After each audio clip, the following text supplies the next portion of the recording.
បាទជាដំបូងខ្ញុំសូមគោរពជម្រាបសួរពុកម៉ែបងប្អូនទាំងអស់គ្នាបាទហើយនេះគឺជាវីដេអូថ្មីខ្ញុំមួយទៀតហើយបាទហើយក៏សូមអធិស្ឋានផងចំពោះវីដេអូដែលវាមានការញ័រញាក់បន្តិចអញ្ចឹងណាបាទហើយក៏នេះគឺជារបៀបស្ងោរមាន់ហើយនឹងស្ងោរស្អំលាយផ្សិតបាទហើយនឹងបុកអំបិលម្ទេសដាក់ប្រហុកទឹកប្រហុកបាទបងប្អូនទាំងអស់គ្នាគឺជាម្ហូបដែលខ្ញុំចូលចិត្តបាទហើយក៏ខ្ញុំសូមអធិប្បាយត្រួសខ្លះបាទឲ្យបងប្អូនបានយល់បាទគឺដំបូងឡើយគឺយើងដាំទឹកឲ្យពុះបាទដាំទឹកឲ្យពុះដាក់ខ្ទឹមស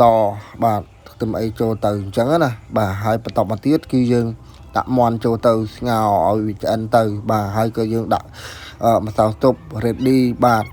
នៅក្នុងទឹកមាន់ហ្នឹងទៅឲ្យវាមានជាតិបាទបន្តិចទេណាអ្នកទាំងអស់គ្នាកុំច្រើនពេកបាទហើយដាក់អំបិលតិចចឹងទៅហើយបើយើងទៅនេះយើងក៏ប្រើទឹកត្រីគឺល្អជាងអំបិលបាទពេលខ្លះបាទបន្ទាប់មកនេះពុះវាឆ្អិនហើយគឺយើងស្រង់មាន់ដែលយើងស្ងោរហ្នឹងគឺចេញមកបាទហើយក៏បន្តមកទៀតគឺគាត់ដាក់ផ្សិតបងផ្សិតចូលទៅបាទបងផ្សិតមួយដាក់វាមួយចន្ទុះចឹងទៅបាទបានយើងបងស្អំចូលទៅហើយក៏យើងឆាប់លើកមកវិញដែរស្អំហ្នឹងព្រោះថាបន្លែស្អំវាងាយនឹងរលួយបាទអញ្ចឹងហើយពេលដែលទឹកពុះម្សាទៀតហ្នឹងគឺនេះស្ងោរផ្សិតយើងបងរួចហើយយើងដាក់ស្អំចូលទៅមកទទុះយើងស្រង់ស្អំនឹងចេញមកវិញបាទបន្តមកទៀតគឺយើងប្រើបុកបំបែម្ទេសគឺយើងយកខ្ទឹមសហើយនឹងម្ទេសបាទយកមកដាក់ស្ងោរវាបាទនេះដូចក្នុងវីដេអូអញ្ចឹងបាទស្ងោរវាហើយមួយទូឲ្យវារីងទឹករួចហើយយើងដាក់ប្រេងអូលីវចូលបន្តិចបាទរួចហើយយើងលីងវាឲ្យស្ងួតបាទលីងវាឲ្យស្ងួតហើយគឺយើងដាក់ចូលក្នុងត្បាល់ទៅបាទដាក់ចូលក្នុងត្បាល់យើងបុកវាយើងដាក់គ្រឿងបន្តិចបាទដាក់គ្រឿងថែមដូចជា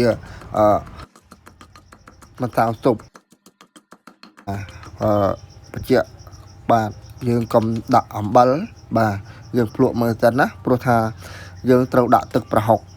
ហ្នឹងគឺវាមានរសជាតិប្រៃហើយហ្នឹងហើយបន្តមកទៀតយើងច្បាច់ទឹកដូចឆ្មាចូលទៅបាទហើយយើងជ្រុំវាទៅបាទហើយគឺយើងដាក់ទឹកប្រហុកចូលទៅបាទដាក់ទឹកប្រហុកចូលទៅយើងជ្រុំវាម្តាទៀតយើងដួសដាក់ចានមកបាទគឺការបុកបំទេនេះគឺរួចរាល់ហើយចំពោះការស្ងោរស្អំហ្នឹងគឺមិនមានអីយ៉ាប់ទេមិនមានអីពិបាកទេបាទដូចវីដេអូខាងដើមអញ្ចឹងបាទហ្នឹងហើយអញ្ចឹងវីដេអូខ្ញុំមានតែប៉ុណ្្នឹងឯងអរគុណច្រើនសូមជម្រាបលាបាទ